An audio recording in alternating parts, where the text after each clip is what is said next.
Madame le directeur administratif et financier de l'autorité de l'aviation civile en RDC, Mesdames et Messieurs les officiers de police judiciaire, distingués invités, bonjour.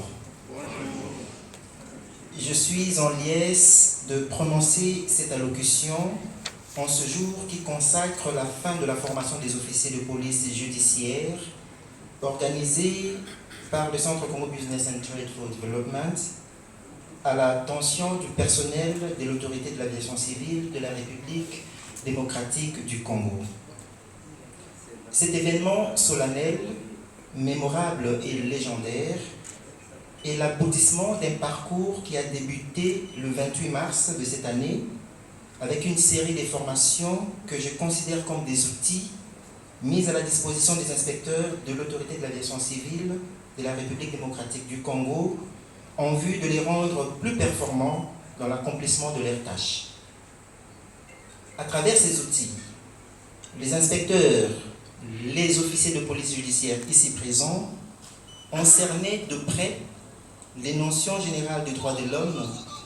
Ils ont approfondi leurs connaissances sur les organisations et compétences judiciaires, le droit pénal général, le droit pénal spécial, la procédure pénale, la criminologie, les techniques d'enquête criminelle contextualisées aux procédures, aux réalités de l'autorité de l'aviation civile et la rédaction des procès-verbaux. Ces formations ont été couronnées par les 3 journées de remise à niveau sous la houlette du parquet de grande instance de la Gombe du 19 au 21 juillet 2022. Mesdames et messieurs, la réalisation de ce projet est l'expression d'une vision structurelle sous-jacente portée par le leadership de l'autorité de l'aviation civile de la République démocratique du Congo qui veut doter cette prestigieuse institution des officiers de police judiciaire assermentés en vue de contribuer à l'instauration de l'état de droit, de renforcer l'autorité de l'État et d'aider les agents à lutter contre l'arbitraire dans l'exercice de leurs fonctions. Ainsi, je saisis cette occasion pour remercier sincèrement la Direction générale de l'autorité de l'aviation civile pour le partenariat conclu dans le cadre de ce projet. En effet, la Direction générale de l'AAC a mis en œuvre toutes les ressources nécessaires pour faciliter le bon déroulement de tous les processus et son équipe a toujours été dynamique, disposée à collaborer avec nous à toutes les étapes stratégiques et opérationnelles. Notre gratitude s'adresse aussi à notre partenaire pédagogique et méthodologique, je cite l'ONG Justice pour tous pour le développement, pour l'engagement et le suivi des procédures administratives au niveau du parquet, lesquelles procédures arrivent aujourd'hui à leur couronnement heureux. À travers l'ONG JTD, ici représenté par le coordonnateur national, je rends hommage à tous les facilitateurs, y compris les premiers substituts du procureur de la République qui ont rappelé, tout en précisant, des notions indispensables à un officier de police judiciaire. Mesdames et messieurs, en intégrant la formation des officiers de police judiciaire dans notre catalogue de formations, nous sommes motivés par le souci de préparer l'élite congolaise à travers des formations de renforcement des capacités. Certes, la République démocratique du Congo, notre chère patrie, se trouve dans un gouffre béant, mais notre credo le plus inébranlable est qu'un jour ce pays se relèvera de la cendre pour redorer ses blasons longtemps ternis et obscurcis par des antivaleurs. C'est possible de lutter et de vaincre ces antivaleurs si nous avons des hommes qui s'engagent à défendre des valeurs, les valeurs de l'éthique et de la morale. Un des présidents honoraires de notre pays faisait un malheureux bilan humain à la fin de son mandat en avouant qu'il n'avait pas plus d'une dizaine d'hommes de confiance autour de lui. L'actuel président, pour ne pas citer son excellence, M. Félix Antoine Tshisekedi, a reconnu, après quelques années passées au sommet de l'État, qu'il n'est pas facile de constituer une équipe des hommes de confiance. Et moi, en tant que philosophe, j'ai systématisé leur inquiétude en conceptualisant la théorie des hommes des 3 C, à savoir C comme compétence, C comme conscience et C comme confiance.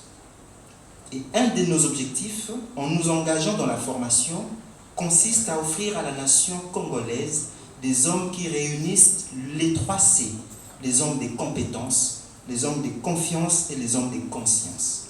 Certes, il est évident que le Congo regorge d'éminents hommes de compétences ayant la science à profusion dans leur JBCR épistémologique. Seulement voilà, le grand défi à relever reste à trouver des hommes de conscience, ceux qui ne trahissent pas le pays au profit de leurs intérêts égoïstes, des hommes qui respectent la loi et qui veillent à leur stricte application dans les institutions, des compatriotes qui articulent science et conscience et qui observent le code éthique et déontologique de leur métier.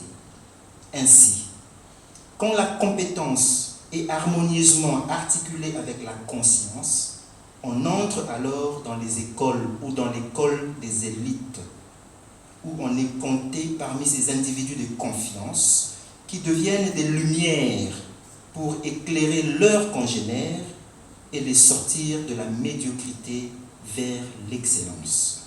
Ces hommes qui inscrivent leurs personnages dans les annales des immortels et dont des générations se souviendront toujours, car ils écrivent et réécrivent l'histoire.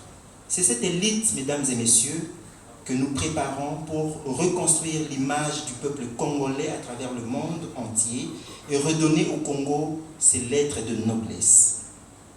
Ça va donc sans dire, mais ça va encore mieux en étant dit.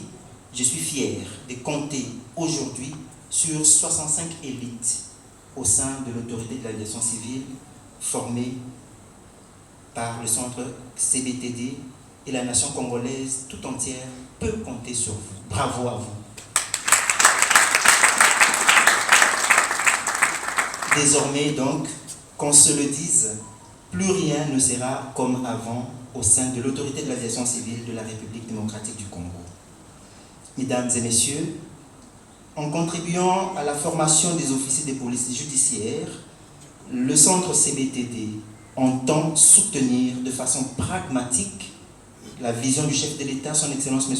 Antoine Félix Tshisekedi, qui tient à reformer et à renforcer la justice ainsi que les institutions étatiques de la République démocratique du Congo en vue d'établir un état de droit. La détermination du garant de la nation me rappelle la pensée de Henri-Frédéric Amiel qui disait, je cite, « Le droit sans devoir est un non-sens. Le devoir sans droit est une protestation permanente. Le droit sort du devoir et le devoir dérive de la liberté. » Fin de citation. Au nom du Centre Congo Business and Trade for Development, j'adresse mes sincères félicitations aux officiers des polices judiciaires de ces jours et vous souhaite plein succès dans vos nouvelles attributions en tant qu'officier des polices judiciaires. Je vous remercie.